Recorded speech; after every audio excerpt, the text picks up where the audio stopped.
Friends எல்லோரும் எப்படி இருக்கிறீங்க? நான் இன்றைக்கி என்ன செய்ய போகிறேன்னா, எங்கள் வீட்டுக்கு இட்லி தோசை மாவு அரைப்போம்ல, அதை அரைக்கலான்னு எடுத்து வச்சுருக்கிறேன். அதுக்கு நான் ரேஷன் புழுங்கல் அரிசி இருக்கிறீங்களா, அது நீள நீளமாக இருக்குமே புழுங்கல் அரிசி, அந்த அரிசி தான் எடுத்துக்கினேன். அது அந்த கண்ணாடி கப்பில் 4 கப்பு அரிசி எடுத்துக்கிறேன். இது குண்டரிசிலாம் கிடையாதுங்க, ரேஷனில் கொடுக்குறது நீள நீளமாக அந்த மாதிரி அரிசிங்க. அது அந்த அரிசியிலே எப்படி இருக்குது இட்லி வருதுன்னு பாருங்களேன். இப்போது 4 புழுங்கல் அரிசி, 4 கப்பு புழுங்கல் அரிசி, அந்த கப்பில் அந்த சின்ன கண்ணாடி கப்பில் 4 கப்பு புழுங்கல் அரிசி. அது 4 கப் கரெக்டாக தான் இருக்குதுங்க. இது 2 கப்பு இப்போ பச்சரிசி சேர்த்துக்கலாம். அதுக்கு ஏற்ற மாதிரி ரேஷனில் வாங்கின பச்சரிசிங்க இது. இதுவும் ரேஷனில் கிடச்சது தான். இதுவும் 2 கப்பு சேர்த்துக்கலாம். 4 கப்பு புழுங்கல் அரிசியும் 2 கப்பு பச்சரிசியும் சேர்த்துக்கலாம் ஃப்ரெண்ட்ஸ். இப்போது சேர்த்துட்டோமா, 2 கப்பு சேர்த்து வச்சுக்கிறோம். புழுங்கல் அரிசி 4, பச்சரிசி 2. இப்போ இதே கப் அளவுக்கு 1 கப்பு உளுந்து எடுத்துக்கலாம்.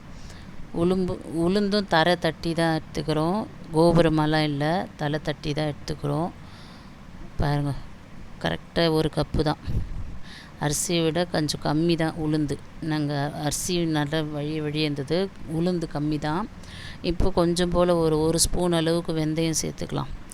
1 ஸ்பூன் அளவுக்கு வெந்தயம் சேர்த்து இப்போ நம்ம இதெல்லாம் கழுவி எடுத்து ஊற வச்சுக்கலாங்க. இப்போ இந்த அரிசியை நல்லா ஒரு 5-6 தடவை அப்படி நல்லா கையில் அரைக்கி தேய்ச்சி கழுவிடுங்க ஃப்ரெண்ட்ஸ். நல்லா வெள்ளையாக இருக்கணும். கழுவிட்டு தண்ணி சேர்த்து ஊற வைக்கும்போது அந்த தண்ணி கூட வெள்ளையாக இருக்கணும், கலரே தெரியக்கூடாது. ஒரு 5 தடவை கழுவுனோம்னாலே போதும் ஃப்ரெண்ட்ஸ், அந்த ஸ்மெல்லெல்லாம் போயிடும். இட்லியும் நல்லா வெள்ளையாக இருக்கும் நமக்கு. இப்போ தேய்ச்சி நல்லா கழுவிடுறேன். நான் உப்பு எதுவுமே சேர்க்கலை, வெறுமனாவே கழுவி வைக்கிறேன் பாருங்களேன். உப்பே சேர்க்க வேணாம், நம்ம தேய்ச்சி கழுவுனாலே போயிடும். இப்போ 4-5 தடவை அரிசி கழுவிட்டேன். இப்போ 2-3 தடவை உளுந்தை கழுவிடலாம். உளுந்தும் வெந்தயமும் எடுத்து வச்சுங்களா, அதையும் கழுவிடலாம். இதையும் கழுவி ஒரு 2 இந்த உளுந்து அரிசி எல்லாம் சேர்த்து ஒரு 5 மணி நேரம் நான் ஊற வைக்க போகிறேன். ஊறின பிறகு அரைச்சிக்கலாம் ஃப்ரெண்ட்ஸ். அரைச்சிட்டு எப்படி வருது இட்லின்னு பார்க்கலாம். நான் 2-3 டைம் உளுந்து கழுவிட்டேன். அதில் நுரையாக வரும். அந்த இது போட்டு உளுந்து மருந்தெல்லாம் போட்டு இது பண்ணுவாங்களா, பயிர் வைப்பாங்களா, அதுக்காக தான் அந்த நுரையாக வருது. அதெல்லாம் நல்லா கழுவிடணும் ஃப்ரெண்ட்ஸ். உளுந்தையும் நல்லா கழுவிட்டு அரிசி உளுந்து இது பாருங்க, அரிசி கண்ணாடி போல் இருக்குது தண்ணி, இந்த போல் இருக்கணும் வெள்ளையாக. இந்த உளுந்தையும் ஊற வச்சிடலாங்க.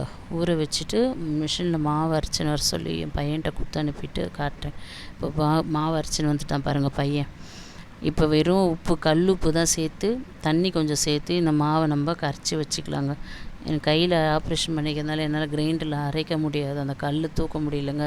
எலும்பு ஒஞ்சி ராடு வச்சுட்டுக்கிறாங்க ஃப்ரெண்ட்ஸ், அதனால் என்னால் கிரைண்டர் போட முடியாது, கல் தூக்க முடியாது. என்கிட்ட லக்ஷ்மி கிரைண்டர் பெருசு தான் இருக்குது, அதில் அரைக்க முடியல, கல் தூக்க முடியலன்ட்டு நான் கடையில் கொடுத்து அரைச்சின்னு வந்துட்டேன். இப்போ உப்பு சேர்த்து வச்சுட்டு நாளைக்கு காலையில் பார்த்து இட்லி ஊற்றலாம்.